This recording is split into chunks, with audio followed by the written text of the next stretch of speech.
Hey guys, আসসালামু আলাইকুম। তারপর বলো কেমন আছো তোমরা? আপনাদের এত এত রিকোয়েস্টের কারণে দীর্ঘ 1 বছর পর রাফি আমি শুধু তোমার সিজন 3 পার্ট 1 নিয়ে এসে পড়ছি। তো শুরু করা যাক। আমার এত বড় সর্বনাশ করবেন না প্লিজ। মেঘলার কথা শুনে চেঁচিয়ে উঠলো ছেলেটি। সর্বনাশ আমি নই, নিজেরটা নিজেই করছো, তাই এখন ন্যাকামি করা বন্ধ করো। মেঘলা বলল, ভুল করে ফেলছি, এবারের মতো ক্ষমা করে দিন না, আর কখনো এমন করব না। দুঃখিত, ক্ষমা শব্দটা আমার সিলেবাসেই নেই। দোষ যখন করতো শাস্তি পেতেই হবে বলে টানতে টানতে মেঘলাকে নিয়ে গিয়ে একটা বিল্ডিং এ ঢুকালো। ছেলেটি তারপর গলা ছাড়লো, কে আছেন এদিকে আসুন। ডাকার সাথে সাথে কয়েকটা মেয়ে বেরিয়ে আসলো। তাদের মধ্যে থেকে একজন মেয়ে এগিয়ে এসে বলল, ভাইয়া আপনি পার্লারে? আমাদের বললেই তো বাসায় মেয়ে পাঠিয়ে দিতাম, কষ্ট করে আসতে গেলেন কেন? ছেলেটা কিছুটা ক্ষিপ্ত হয়ে জবাব দিল, আদিক্ষেতা করার কিছু নেই, বাসায় ডাকার হলে বাসায় ডাকতাম, এখানে এসেছি মানে এখানেই দরকার। ফালতু পেঁচাল বন্ধ করে একে নিয়ে যান, আর চুল কেটে দিন। এত ছোট করে কাটবেন যেন চুল টাচ করলে গায়ে টাচ করতে হয়। মেঘলা বলো, আমার চুল কাটবা না, তুমি কাটবে, তোমার ঘাড় কাটবে। কি হলো, আপনারা দাঁড়িয়ে আছেন কেন? নিয়ে যান ওকে, দেখবেন যেন পালাতে না পারে। কথা বলার সাথে সাথে মেয়েগুলো আমাকে পার্লারের রুমের ভিতর নিয়ে একটা চেয়ারে বসিয়ে দিল। পার্লারের মেয়েটা কাঁচি বের করতে করতে বলল, তুমি ভাইয়ার কে হও? মানে ভাইয়াকে কখনো মেয়ে নিয়ে পার্লারে তো দূরে, রাস্তায়ও দেখিনি, তাই বলছিলাম নিশ্চয়ই স্পেশাল কেউ, তাই না? মেঘলা বলল, কিসের স্পেশাল? আমি ওনাকে চিনি না, নাম পর্যন্ত জানি না, আজকেই প্রথম দেখা। উনি শাস্তি হিসাবে আমার চুল কেটে দিতে চাইছে। মেয়েটি বলল, শাস্তি? কিসের শাস্তি? তখন মেঘলা বলল, আমি এখানে নতুন এসেছি, একটা ঠিকানা খুঁজছিলাম, খুঁজে না পেয়ে রাস্তায় দাঁড়িয়ে একটু বিশ্রাম নিচ্ছিলাম। হঠাৎ আমার চুলে হাত দিয়ে কেউ একজন বলে উঠলো, এটা কি সত্যিই চুল নাকি আলগা লাগানো? কোনো অপরিচিত ছেলের কণ্ঠে এমন কথা শুনে চমকে উঠে ঘুরে তাকালাম। তখন দেখি একটা ছেলে আমার চুলে হাত বুলাতে বুলাতে প্রশ্ন করছে। দেখা মাত্রই 5 4 5 না ভেবে ছেলেটার গায়ে থাপ্পড় বসিয়ে দিলাম। পার্লারের মেয়েটা বলো, কি সর্বনাশ, তুমি ভাইয়াকে থাপ্পড় দিলে? মেঘলা বলল, সাথে সাথে উনি আমার চুলের মুঠো চেপে ধরলেন। যদিও অন্যায়টা তিনি করছেন, তবে তার আচরণে সেটা বোঝার উপায় ছিল না। ক্ষিপ্ত চোখে আমার চোখে চোখ রেখে বলল, আমার এলাকায় দাঁড়িয়ে আমার গায়ে হাত তুলতে বুক কাঁপলো না? এত বড় সাহস হলো কি করে? বেশ রাগে ভাব নিয়ে কথাটা বলছিল। তার ধারণা ছিল আমি তার কথায় আমি ভয় পাবো, কিন্তু আমি উল্টো তার চোখে চোখ রেখে প্রশ্ন করলাম, চিনা নেই জানা নেই একটা মেয়ের গায়ে হাত দিতে আপনার হাত কাঁপলো না? উনি বেশ ভালোভাবে হীনভাবে জবাব দিলেন, আমি কখন গায়ে হাত দিলাম? মেঘলা বলল, দেননি। তখন ছেলেটি বলল, আমার হাত কি কারো শরীরে টাচ করছে? চুলটা ভালো লেগেছে সেটাই দেখছিলাম, গায়ে হাত দিইনি, বুঝছেন? তখন মেঘলা বলল, ভালো লেগেছে বলে চেনা নেই জানা নেই একজনের চুলে হাত দিয়ে দিবেন? ভালো লাগার মতো জিনিস ভালো লাগবে, এটাই তো স্বাভাবিক। তখন মেঘলা বলল, মেয়ে দেখলেই নোংরামি করতে ইচ্ছা করে, তাই না?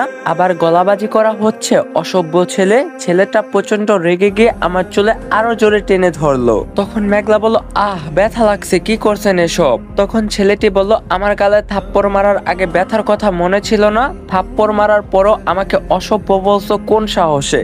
জানো আমি কে?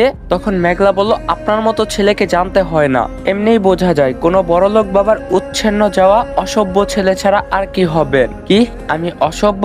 মেঘলা বলল, আলবাত অসভ্য, শুধু অসভ্য না, বেয়াদব আর বাজে ছেলেও। তাই বুঝি? আচ্ছা, আমি যেহেতু অসভ্য, তাহলে এবার আরো একটু অসভ্যতা করেই ফেলি নাকি? বলে টানতে টানতে আমাকে এখানে নিয়ে এসেছে আপু। আপনি বলুন না আমি কি ভুল করছি? আমার জায়গায় আমার জায়গায় থাকলে আপনি কি করতেন? গত 2 বছর ধরে আমি চুল বড় করছি, প্লিজ আপু ওই সাইকোর কথা শুনে আমার চুলগুলো কেটে দিবেন না। তখন মেয়েটা বলল, আমি তোমার ব্যাপারটা বুঝতে পারছি, কিন্তু আমার যে কিছু করার নেই। দেখলেই তো তখন ভাইয়াকে ভালো কথা বললাম, তাও কেমন রিয়্যাক্ট করলো।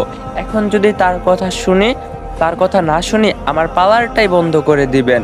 আসলে ভাই রাজনীতি করে, এই এলাকার সবাই তাকে এক নামে চিনে। প্রচন্ড বদমেজাজি আর জেদি উনি, প্রায় প্রতিদিনই নিউজের হেডলাইনে আসে।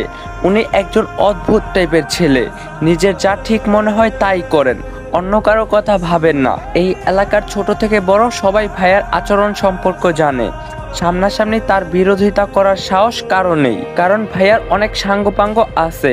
তখন মেঘলা বলল, তাহলে কি ওনাকে আটকানোর কোনো উপায় নেই? তখন মেয়েটি বলল, ভাইয়াকে যদি কেউ থামাতে পারে সেটা কেবল তার ভাই নাবিল। কিন্তু এখন তুমি তাকে কোথায় পাবে? আসলে ভাইয়া কারো কথা তেমন শোনে না। তুমি এখানে নতুন তাই জানো না, কিন্তু এই এলাকার সবাই রাফি নামটা খুব ভালো করে জানে। তখন মেঘলা বলল, কি ওনার কি নাম বললে তুমি? মেয়েটি বলল, কেন ভাইয়ার নাম তো রাফি, তুমি জানতে না? মেঘলা বলল, উনি কি রাফি চৌধুরী রাজনীতি করেন আর ভাই মানে ওনার চাচাতো ভাইয়ের নাম নাবিল? মেয়েটি বলল, হ্যাঁ, কিন্তু কেন? মেঘলা বলল, উনি চৌধুরীর বাড়ির বড় ছেলে। মেয়েটি বলল, হ্যাঁ, কিন্তু এই তো বলছিলে তুমি এখানে নতুন এসেছো, ওনাকে চেনো না, তাহলে এসব বলছো কিভাবে? মেঘলা বলল, না মানে ওনার কথা অনেক শুনছি, কখনো দেখিনি তাই।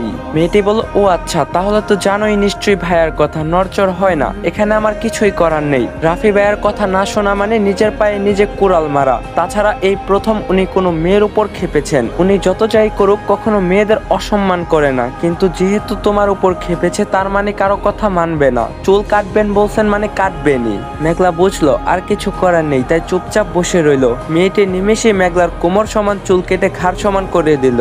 মেঘলা এখন আর পারলো না মাটিতে পড়ে থাকা লম্বা বড় চুলগুলো দেখতে। তার বুক ফেটে কান্না আসতে লাগলো। নিজের এক হাত সমান লম্বা চুল হাতে নিয়ে কাঁদছে মেঘলা। তখনই রাফি সেখানে আসলো। রাফি বলল, এইটুকু চুল কাটতে এতক্ষণ লাগে? মেয়েটি কাটা শেষে, স্যার দেখুন কেমন হয়েছে। রাফি বলল, ও আমার বউ না যে সুন্দর হতে হবে, ছোট হলেই হলো। বিল কত হয়েছে সেটা বলুন। মেয়েটি বলল, বিল লাগবে না স্যার। রাফি বলল, আবারও আধিক্যতা? এই মেয়ে জাতিটার জন্মই হয়েছে বোধহয় আধিক্যতার জন্য। গাইস, ছোট্ট একটা ইম্পর্টেন্ট কথা, আপনারা যারা রাফি আমি শুধু তোমার গল্পের ফ্যান, আপনারা যারা জানতে চান পার্ট 1 পার্ট 2 কবে কবে আপলোড হইব, তো আমার পিন কমেন্টে টেলিগ্রাম চ্যানেলের লিঙ্ক দেওয়া আছে, সবাই জয়েন হয়ে যাবেন। আর ওইখানে আমি প্রতি উইকে লাইভে আসবো, চাইলে আমার সাথে আড্ডাও দিতে পারেন। পিন কমেন্টে লিঙ্ক আছে, সবাই জয়েন হয়ে যাবেন।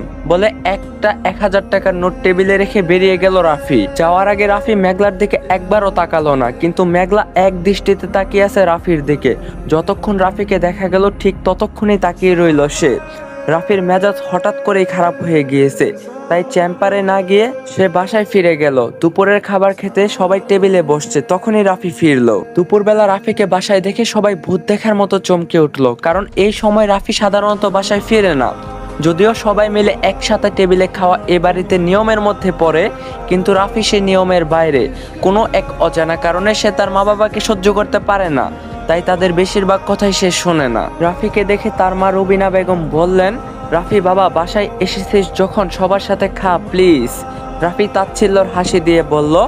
রাফি বলল, সম্ভব হলে বলতে হতো না, শুধু আজ না প্রতিদিনই খেতাম। আপনার বলতে হতো না। যাই হোক ছোট মা, আমি দুপুরে খাবো না, একটু ঘুমাবো, আমাকে যেন কেউ ডিস্টার্ব না করে বলে উপরের দিকে হাঁটা দিল রাফি। রাফির মা রুবিনা বেগম দীর্ঘশ্বাস ফেলে বললেন, ছোটবেলায় কত লক্ষ্মী ছিল, আর এখন আমার কোনো কথাই শোনে না। আমাদের উপর কিসের এত রাগ বলতে পারো শাহানা?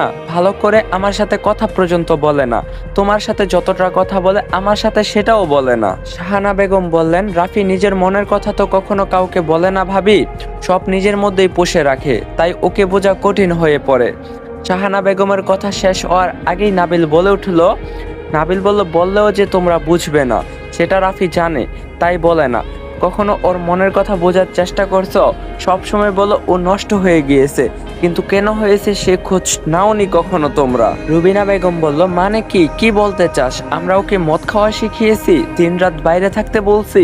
রাফি রাজনীতি করে নষ্ট হয়ে গিয়েছে। নাবিল খাবার ছেড়ে হাত ধুয়ে বলল, যদি আপনজনদের সব খুলে বলতে হয়, তারা যদি মনের কথা না বুঝে, তাহলে আপনার পরের মধ্যে পার্থক্য কোথায়? রাফির আজ মন খারাপ, ওকে দেখেও যেমন তোমরা বুঝোনি তেমনি ও বললেও তোমরা বুঝতে না। এ কথা বলে নাবিল রাফির ঘরের দিকে গেল। রাফি বিছানায় কপালের উপর হাত বাজ করে শুয়ে আছে। নাবিল নিঃশব্দে এসে রাফির পাশে বসে শান্ত গলায় প্রশ্ন করলো, ড্রেস চেঞ্জ করলি না? রাফি চমকে উঠে নাবিলের দিকে তাকালো। রাফি বলল, তুই এখানে খেলি না? নাবিল বলল, খাওয়া হয়ে গিয়েছে। রাফি বলল, খাওয়া ছেড়ে উঠে আসার মতো কিছুই ঘটেনি নাবিল, তুই আমাকে নিয়ে একটু বেশি চিন্তা করিস। নাবিল বলল, মন খারাপের কারণটা কি আমাকেও বলা যায় না? রাফি বলল, মন খারাপ? যার মনই নেই তার আবার খারাপ ভালো কি করে হবে? নাবিল বলল, রাফি পৃথিবীর সবাইকে ফাঁকি দিতে পারে, কিন্তু নাবিলের চোখকে ফাঁকি দেওয়া তার ক্ষমতার বাইরে। আমি যে রাফির প্রতিটা হৃদয়ের কথাও বুঝি। রাফি, নিজেকে এত কষ্ট কেন দিচ্ছিস? একটাবার মুখ ফুটে বলে দেখ না, যা চাইবি তোর সামনে হাজির করব। তখনই রাফি ফিস ফিস করে বলে, সেই চুল, সেই চোখ, সেই হাসি পারবি ফিরিয়ে আনতে? তখন নাবিল বলল, কিছু বললি? রাফি বলল, কই না তো। নাবিল, তুই এখন যা, আমাকে একটু একা থাকতে দে প্লিজ। রাফির মন খারাপের কারণটা হয়তো নাবিল বুঝতে পারলো, তাই আর কথা না বাড়িয়ে বেরিয়ে আসলো। এসে রাফির অ্যাসিস্ট্যান্ট আবিরকে ফোন দিল। আবির বলল, জি নাবিল ভাই বলুন। নাবিল বলল, আজ চেম্বারে কি হয়েছিল? রাফির মন এত খারাপ কেন? আবির বলল, আমি নিজেও বুঝতে পারছি না ভাই, কি হয়েছিল। পার্টি অফিসে সবাই ছিলাম, ভাইয়াও ছিলেন। হঠাৎ ভাই কেমন যেন আনমনে হয়ে গেলেন। তারপর যা দেখলাম নিজেই বিশ্বাস করতে পারছিলাম না। নাবিল বলল, কি দেখলি? আবির বলল, রাফি ভাই কখনো যা করেনি তাই করলেন উনি। রাস্তায় দাঁড়িয়ে থাকা একটা মেয়েকে দেখছিলেন। ভাইয়ের সাথে এত বছর ধরে আছি, কোনোদিন এমন হতে দেখিনি। ভাই মেয়েটাকে অনুসরণ করতে করতে অফিস থেকে বেরিয়ে গেলেন। তারপর মেয়েটাকে অনেকক্ষণ দেখলেন আর হঠাৎ করে মেয়েটার গায়ে হাত দিলেন। তখন নাবিল বলল, কি বলিস? একেবারে গায়ে হাত দিয়ে দিল? আবির বলল, জি ভাই, আমিও আপনার মতো অবাক হয়েছিলাম। ভাইয়ের পিছনে কত মেয়ে ঘুরে, কোনোদিন ফিরেও তাকায় না, আর এই মেয়েকে গিয়ে গায়ে টাচ করে বসলেন। তারপর আরো আশ্চর্যকর ঘটনা ঘটলো। নাবিল বলল, কি হলো? আবির বলল, মেয়েটা ভাইয়াকে থাপ্পড় মারলো। যদিও এটাই স্বাভাবিক, কিন্তু রাফি ভাইয়াকে থাপ্পড় মেরেছে, তাও পার্টি অফিসের সামনে, যেখানে ভাইয়ার দিকে কেউ তাকাতেও অনুমতি লাগে, আর মেয়েটা থাপ্পড় মারলো। নাবিল বলল, যদি এমনটাই ঘটে থাকে তাহলে মেয়েটার অবস্থা খারাপ হওয়ার কথা ছিল। তার বদলে রাফির মন খারাপ কেন? যে রাফির গায়ে হাত দিয়েছে তাকে ছেড়ে দেওয়ার মতো ছেলে তো রাফি নয়। আবির বলল, সেটাই তো আশ্চর্যের ব্যাপার। পার্টির ছেলেরা মেয়েটার ক্ষতি করতে চেয়েছিল, কিন্তু ভাইয়া সবাইকে সাবধান করে দিয়ে বলছেন মেয়েটার দিকে চোখ তুলে তাকানো নিষেধ। নাবিল বলল, কি বলিস? তার মানে রাফি প্রেমে পড়ছে? আবির বলল, না ভাই, সেটাও ঘটেনি। নাবিল বলল, কি বলছিস, ঠিক করে বলতো। আবির বলল, এখানে ঠিক কি ঘটেছে আমি নিজেই বুঝিনি।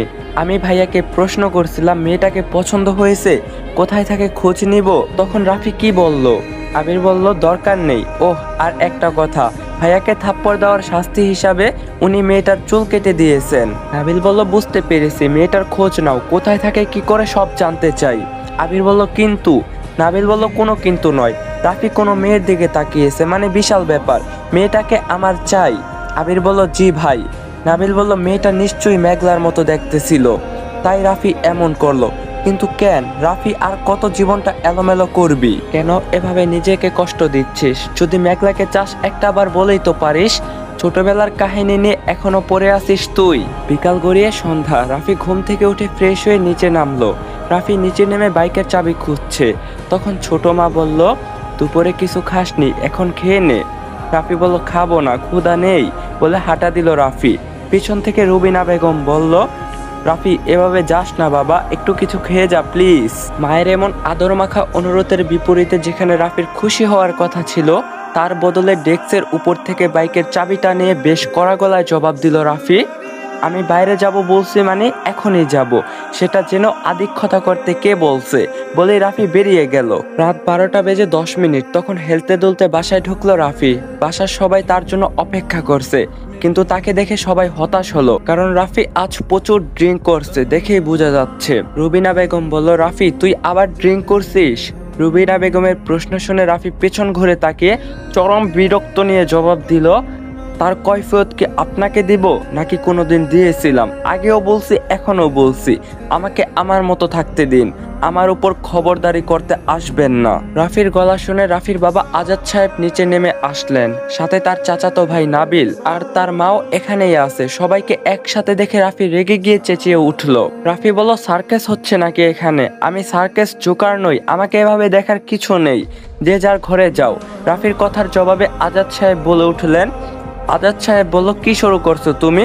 রাত 12টা বাজে, এটা বাসা ফেরার সময় হলো? রাফি বলল, ফিরতাম না, বিশ্বাস করুন, বাসাটা যদি আপনার হতো 12টায়, কেন আমি কখনোই ফিরতাম না। এটা আমার দাদার বাসা। দাদাজান খুব ভালো একজন মানুষ ছিলেন, আমাকে ভালোবাসতেন। ছোট থেকে এখানেই বড় হয়েছি। এই বাসায় আমার কিছু স্মৃতি মিশে আছে, যে কারণে আমি এখানেই থাকি, তা না হলে কবেই চলে যেতাম।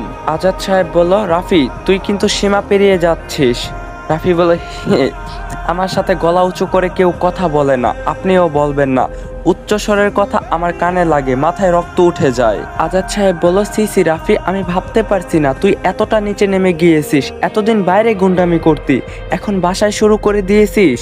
তখন রাফি বলল, ভুল করছেন, আমার কথা বলার ধরনটাই এমন। এটাকে যদি আপনার গুন্ডামি মনে হয় তবে তাই। একটা কথা কান খুলে শুনে রাখুন, আমি কারো টাকায় খাই না, কারো টাকায় পড়িও না, তাই আমাকে শাসন করা যাবে না। আমি একজন স্বাধীন মানুষ, আমার যেভাবে খুশি সেভাবেই চলবো, তাতে কারো কিছু বলার নেই। তাছাড়া আমি তো নিজের দায়িত্বের অবহেলা করছি না। আমাকে বড় করতে যা যা খরচ করছেন আমি সব শোধ করছি। তারপরেও যদি মন না ভরে আরও নিতে পারেন।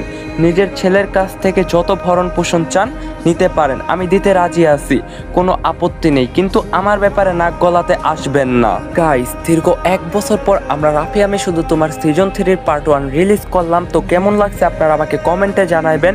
যদি ভালো লাগে আমি সিজন 3 কন্টিনিউ করবো, না হয় আমি স্টপ করে দিব। আর ফাইনালি 1 বছর পরেই আমি কামব্যাকটা দিলাম। এখন থেকে আমি রেগুলার কন্টিনিউ এই গল্পটাই দিমু, এই সিরিজটাই চালামু। তো আমার অডিয়েন্স পাওয়ার আমি আবার দেখতে চাই। গাইস, ওয়ান ডে 500+ কমেন্ট করবা তোমরা, এটা আমি টার্গেট দিয়ে যাচ্ছি। যদি করতে পারো কালকাই পার্ট 2 পেয়ে যাবা। আর চ্যানেলে যারা নতুন আছে সাবস্ক্রাইব করবা, মাস্ট বি। তো দেখা হচ্ছে পার্ট 2-তে। আপনারা আপনাদের মতামত কমেন্টে বলুন প্লিজ। তো আজকের জন্য এই পর্যন্তই। Tata, bye bye, take care, আল্লাহ হাফেজ।